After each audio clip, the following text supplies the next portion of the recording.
Hello students, जय Hind. Biology master classes में आप सभी का फिर से स्वागत है। आज हम आपको एक नए टॉपिक के साथ आप क्लास स्टार्ट करने जा रहे हैं, जिम्नोस्पर्म का क्लासिफिकेशन। जिम्नोस्पर्म का क्लासिफिकेशन बहुत से वैज्ञानिकों ने दिया था, लेकिन सीजे चैम्बरलेन का महत्वपूर्ण है, जिसके बारे में आपको हम बताएंगे। जैसे कि बेंथम एवं हुकर ने सबसे पहले क्लासिफिकेशन दिया था, इसके बाद बिरबल साहनी ने भी दिया था 1920 में, लेकिन सीजे चैम्बरलेन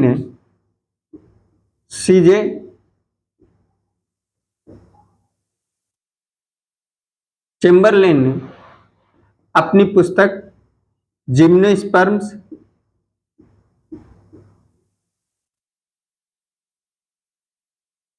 स्ट्रक्चर एंड एवोल्यूशन,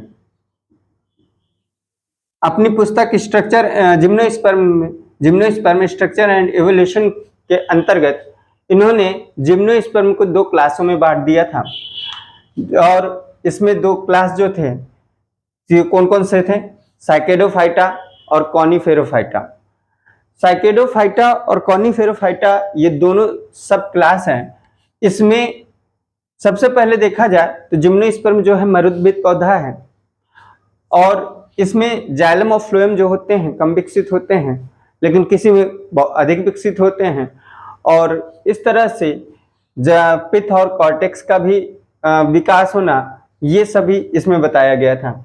तो साइकेडोफाइटा के अंतर्गत सबसे पहली बात, जो कॉर्टेक्स एंड पित्त थे, ये बड़े आकार के तथा अधिक विकसित थे। बड़े आकार एवं अधिक विकसित। पित्त एवं कॉर्टेक्स की बात कर रहे हैं साइकेडोफाइटा में, जबकि फ्लोएम एंड जाइलम, अगर फ्लोएम एंड जाइलम की बात करते हैं तो ये कम विकसित थे। जैसे कि आप लोगों ने पढ़ा है कि जो जिम्नोस्पर्म होता है, इसमें जाइलम और फ्लोएम तो पूर्ण विकसित नहीं होता है। जैसे कि जाइलम और फ्लोएम में, जाइलम में आपकी वेसल्स एंड फ्लोएम में सहकोशिकाएं ये विकसित नहीं होती हैं। लेकिन कुछ लास्ट तक जैसे नीडल्स के अंतर्गत ऐसा नहीं है, इसमें पूर्ण विकसित जाइलम फ्लोएम होते हैं। लेकिन साइकेडोफाइटा के अंतर्गत आने वाले जितने भी पौधे हैं, उसमें जाइलम फ्लोएम कम विकसित, कॉर्टेक्स और पित्त जो होते हैं बड़े आकार के होते हैं। और एक बात, इसमें जो पत्तियां होती हैं, इसके बारे में बात करते हैं। जो पत्तियां हैं ये बड़े एवं संयुक्त आकार के होते हैं, लार्ज साइज एवं संयुक्त आकार के। ये साइकेडोफाइटा के अंतर्गत आते हैं। जबकि यहाँ पर कॉनिफेरोफाइटा के अंतर्गत अगर हम बात करते हैं तो जो कॉर्टेक्स एंड पित्त है ये छोटे आकार के होते हैं, मतलब छोटे भी होते हैं और कम विकसित भी होते हैं। जबकि पत्तियां जो होती हैं, लीव्स जो होती हैं, ये छोटी तथा सरल होती है। इसके अंतर्गत आने वाले पौधे जो होते हैं, ये इन पौधों की पत्तियां सुई के आकार की भी होती हैं। जबकि जो फ्लोएम एंड जाइलम होते हैं ये अधिक विकसित होते हैं। फ्लोएम एंड जाइलम ये अधिक विकसित होते हैं। ये आपको जो हम बता रहे हैं, दो जो सब क्लास हैं आपका साइकेडोफाइटा एंड कॉनिफेरोफाइटा, इसकी ये विशेषता है। अब जो इसके अंतर्गत क्लासिफिकेशन किया गया, दो सब क्लास जो बनाए गए, उसमें ऑर्डर जो बनाया गया, यानी इसको बांटा जो गया था उसको मुख्यतः ऑर्डर में बांटा गया। ऑर्डर में देखा जाए यानी गण जो है कौन कौन से थे, तो साइकेडोफाइटा के अंतर्गत 3 ऑर्डर, जबकि कॉनिफेरोफाइटा के अंतर्गत 4 ऑर्डर थे। इसमें सबसे पहला है साइकेडोफिलिकल्स, जो ऑर्डर है साइकेडोफिलिकल्स। इसकी विशेषता होती है, ये अगर देखा जाए तो ये जो पौधे होते हैं, ये इनकी विशेष लक्षण जो होते हैं फर्न की तरह होते हैं, यानी कि इनके गुण जो होते हैं फर्न के समान मिलते जुलते हैं। और दूसरा जो होता है, ये जिम्नोस्पर्म के अंतर्गत आते हैं, तो इसमें जिम्नोस्पर्म के भी गुण मिलते हैं, यानी दोनों के गुण इसमें विद्यमान होते हैं। साइकेडोफाइटा साइकेडोफिलिकल्स जो है, ये साइकेडोफाइटा के अंतर्गत जो साइकेडोफिलिकल्स है, ये दोनों का मिश्रण रूप है। किसका? एक आपका जैसे फर्न का टेरिडोफाइट्स, और इसके बाद आपका जिम्नोस्पर्म, दोनों के गुण इसमें विद्यमान होते हैं। इसके अंतर्गत आने वाले जो पौधे होते हैं वो सीड फर्न और मेड्यूलोसा होता है। और दूसरा जो है, दूसरे जो ऑर्डर है उसमें कौन सा है, तो ये विनिटाइटेल्स है। विनिटाइटेल्स जो है, ये ऐसे पौधे होते हैं जो जीवाश्म हैं।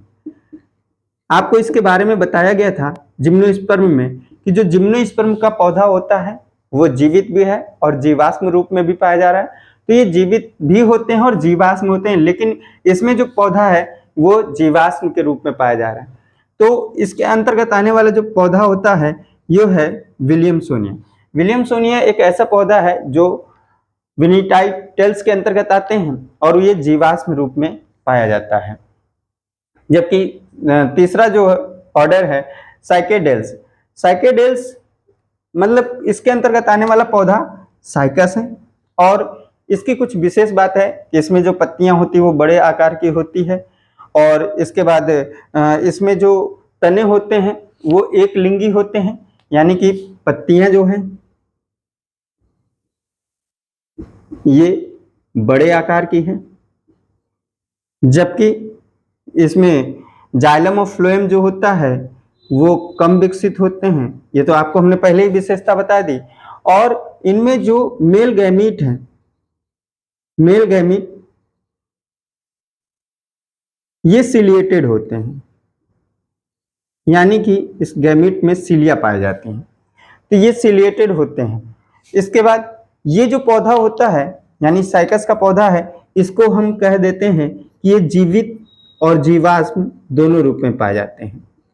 जीवित और जीवाश्म ये दोनों रूपों में पाया जाता है। तो इसके अंतर्गत आने वाला जो पौधा होता है वो साइकस का होता है। और इसमें साइकस की तो एक विशेष बात ये भी आप लोगों ने पढ़ा है कि इसे जो साइकस का पौधा होता है इसमें मेल कोन का तो निर्माण होता है लेकिन फीमेल कोन नहीं बनते हैं, लेकिन मेगा स्पोरोफिल्स का निर्माण जो होता है वो तनों के ऊपर होता है। तो ये आपको जो है ये आपके मतलब कि आपके साइकेडोफाइटा के अंतर्गत आने वाले 3 ऑर्डर थे। जबकि कॉनिफेरोफाइटा के अंतर्गत आने वाले जो पौधे होते हैं वो मतलब 4 प्रकार के और 4 ऑर्डर हैं। उसमें सबसे पहली बात इसमें जो सबसे पहला है ये है कॉर्डिटेल्स। कॉर्डिटेल्स के अंतर्गत आने वाले जो पौधे होते हैं वो जीवाश्मी होते हैं, यानी कि अगर देखा जाए तो वो इस पे क्या होता है, ये ऐसे पौधे हैं जो जीवाश्म के रूप में पाया जाता है, जीवाश्मी रूप में पाया जा रहा है, जीवाश्म ही है। और इसके अंतर्गत आने वाला जो पौधा है ये है कॉर्डिटीज। कॉर्डिटीज जो है ये जीवाश्मी पौधा होता है। और दूसरा जो ऑर्डर है वो कौन सा है, गिंगोएल्स। गिंगोएल्स के अंतर्गत आने वाला पौधा जो होता है ये है गिंगो बाइलोबा। गिंगो बाइलोबा जो है ये जीवित और जीवाश्म दोनों के रूप में है, जीवित और जीवाश्म के रूप में पाया जाता है। इनमें जो पत्तियां होती हैं वो छोटी और सरल ही होगी।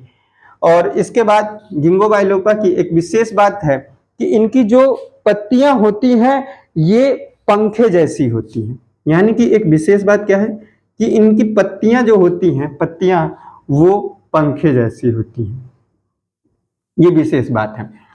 जबकि यहाँ पर तीसरा जो ऑर्डर है कॉनिफेरल्स। कॉनिफेरल्स के अंतर्गत आने वाला पौधा जो होता है पाइनस और एरोकेरिया।